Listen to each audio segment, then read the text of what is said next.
Hello viewers, welcome to video number 108 of the channel MALACHEMPHILIC, and video number 108 is the 48th episode of Chemical Thermodynamics.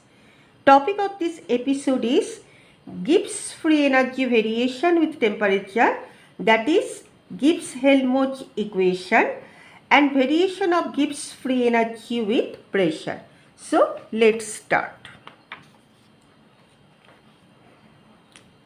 So, topic is variation of G with temperature. Okay, we know that G is equal to H minus Ts. So, G is equal to E plus PV minus Ts, right? So, by differentiating, dG is equal to, all these things I have done in my earlier video, dE plus PdV plus VdP minus TdS minus SdT. Now, dE plus PdV, that is equal to del Q reversible, which is equal to TdS. Already I have shown you earlier.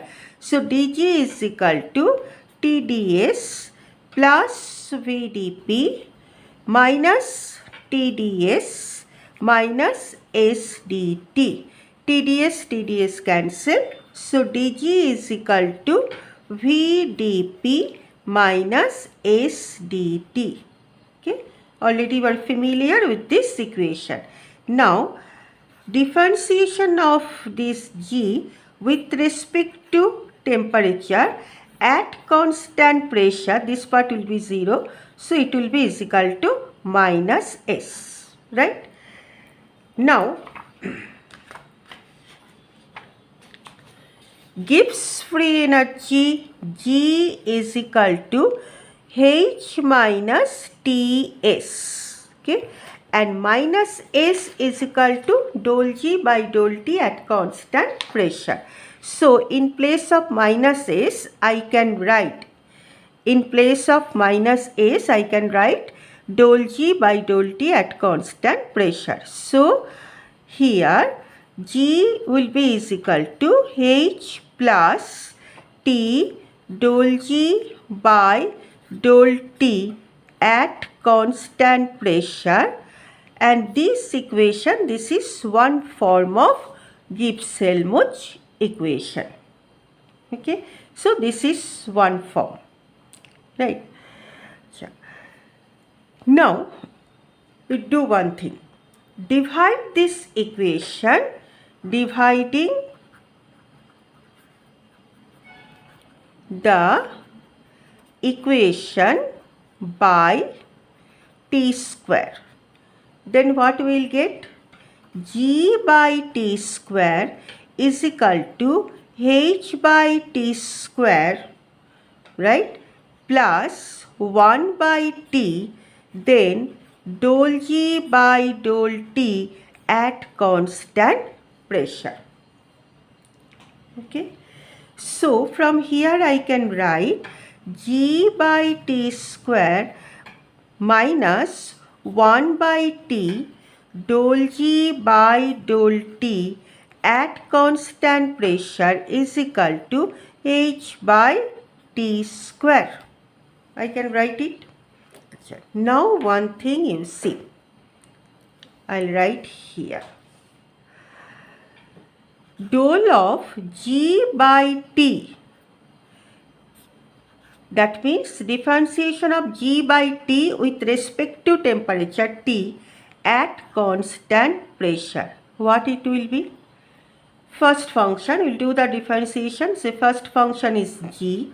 Differentiation of the second function is 1 by T. 1 by T means T to the power minus 1. Differentiation of T to the power minus 1 will be minus T to the power minus 1 minus 1. That means T to the power minus 2. That means minus 1 by T square. So, here it will be minus, or I'll write here, minus 1 by T square. Okay. then plus first function differentiation of the second, then second function, that is 1 by t differentiation of the first, that means del G by del T at constant pressure. So here what I got? I got 1 by T del G by del T at constant pressure minus G by T square. Okay, look at here. 1 by T del G by del T constant pressure and G by T square. But here minus. So here if I take minus, everywhere, then it will be minus G by T square plus 1 by T del G by del T at constant pressure is equal to minus H by T square. Now in this place I can write this one. So what I can write?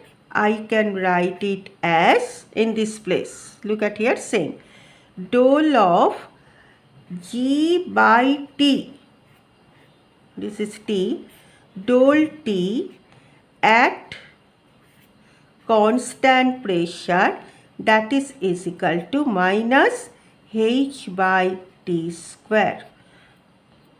Okay, so this is another form. Even this is another form of Gibbs Helmholtz equation, and this is another form of Gibbs Helmholtz equation.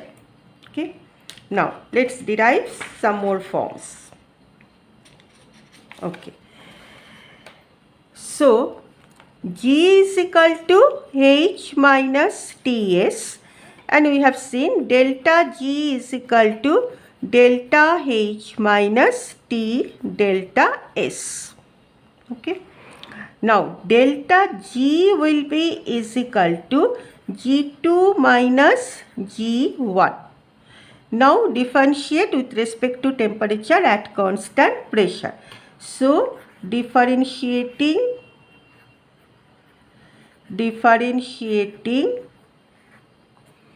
with respect to temperature at constant pressure, then what it will be?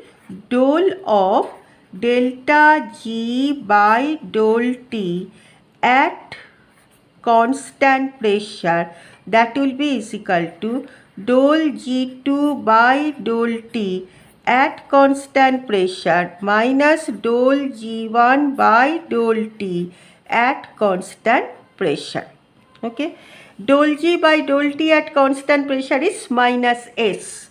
So here it will be minus S2 and this is minus S1, minus plus. That means I can write it this one, del of delta G by del T at constant pressure, this is equal to minus S2 minus of minus, or I can write total plus also, minus S1.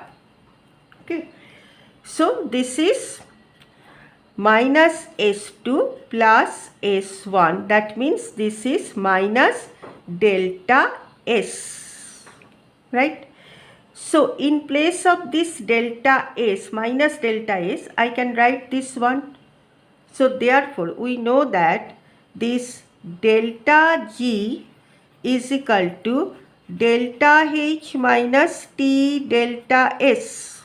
Okay, in place of minus delta S, I will be writing this one.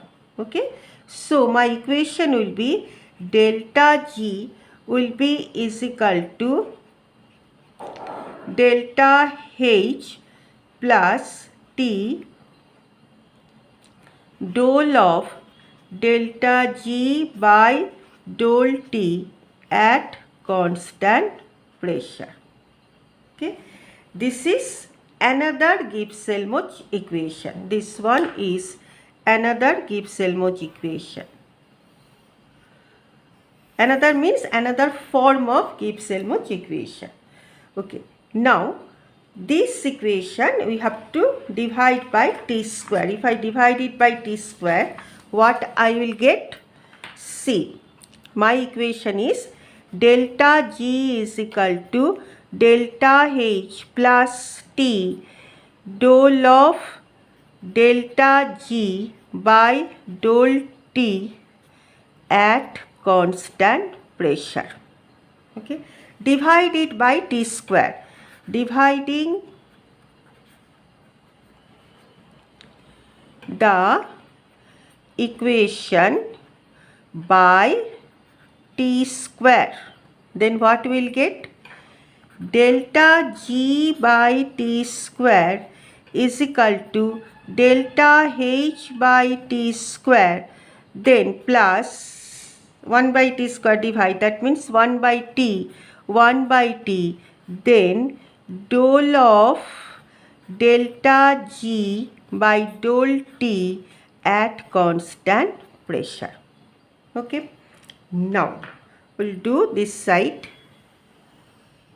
One thing, see, dole of delta G by T with respect to temperature at constant pressure. What will be this differentiation? Once again the same thing. First function, there are two functions, one is delta G, one is 1 by T. First function, differentiation of the second, differentiation of 1 by T already you have seen, minus 1 by T square, right, plus second function, that is 1 by T, differentiation of the first, that means dole of delta G by dole T at constant pressure.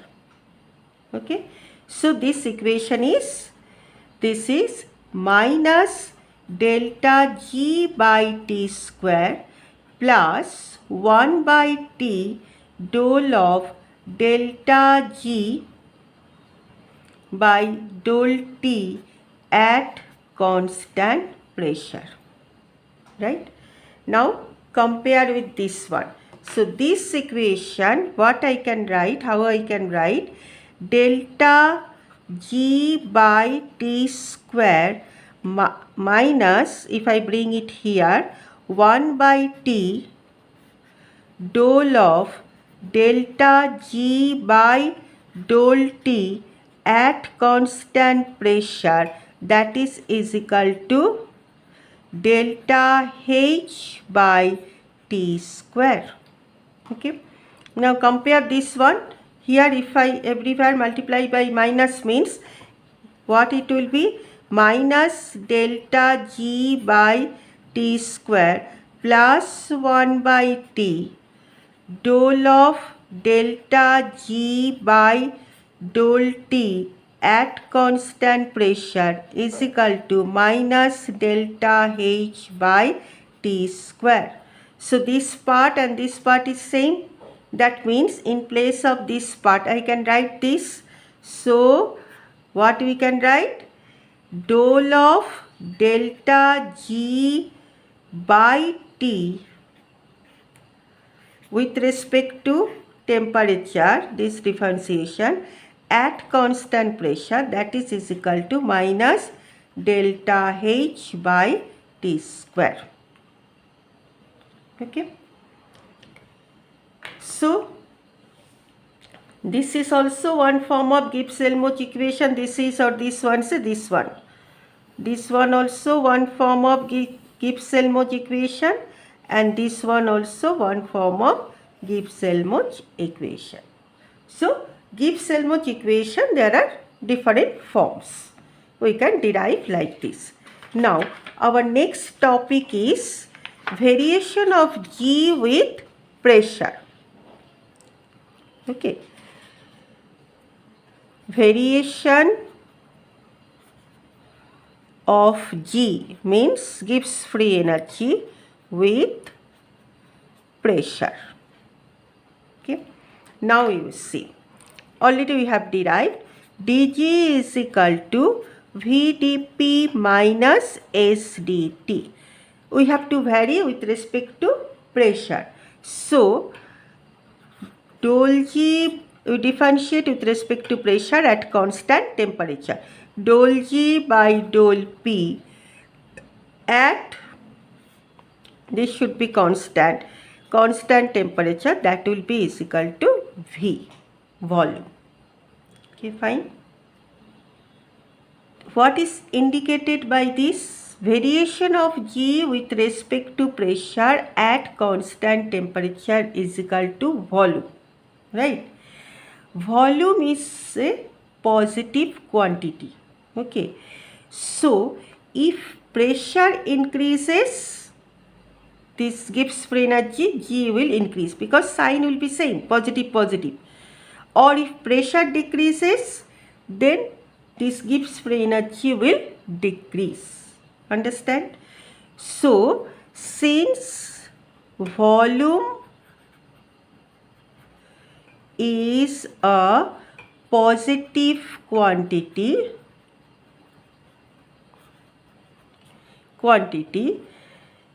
that G increases, that is Gibbs free energy, G increases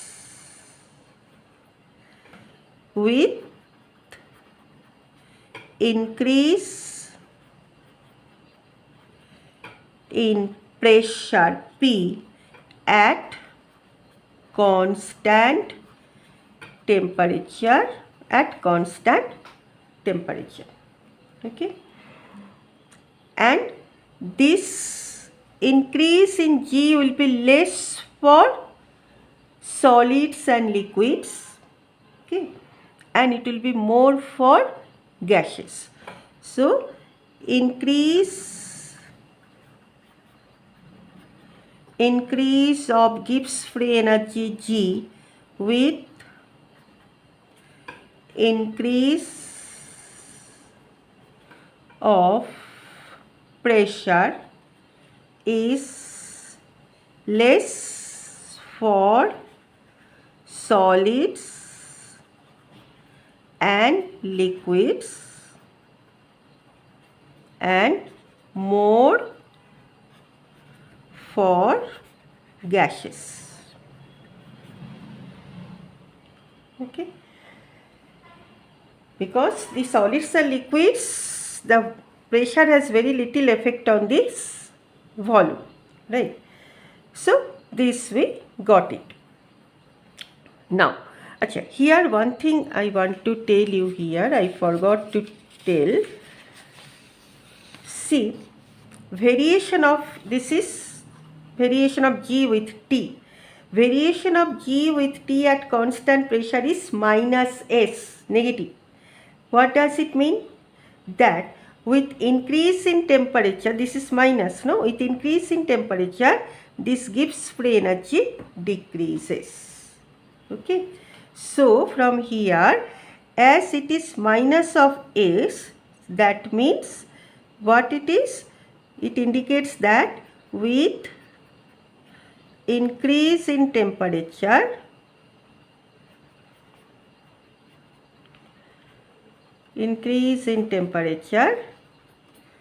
G decreases. Okay. Okay. Now from this equation, I can write from here dG is equal to VdP. Okay, dG is equal to VdP. So delta G, which is equal to, if I integrate it, dG, that is G1 to G2, that is equal to here V dP P1 to P2. This is for solids and liquids. Why? Because the solids and liquids, already I told you, the pressure has very little effect on volume. So volume remains almost constant with variation of pressure. So I can take it outside of this integration sign. Okay. So next line, what I can write? I can write that G2 minus G1, which is equal to my delta G, that will be is equal to V. Okay, integration of dp is P, that means it will be P2 minus P1, that is for solids and liquids. Okay. Now for gases,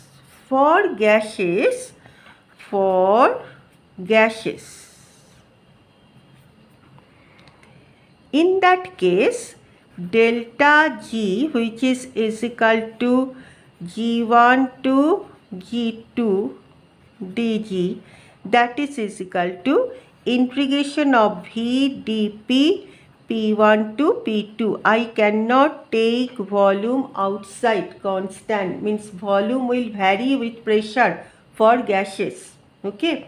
So this volume I have to take in terms of pressure. We know that PV is equal to nRT for ideal gas. So V is equal to nRT by P.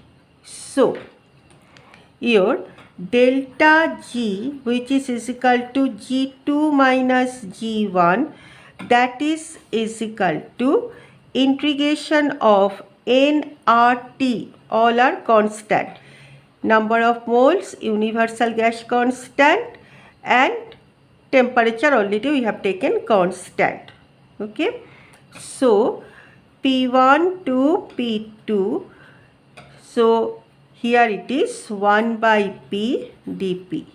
So dP by P. That means your delta G, that will be is equal to nRT.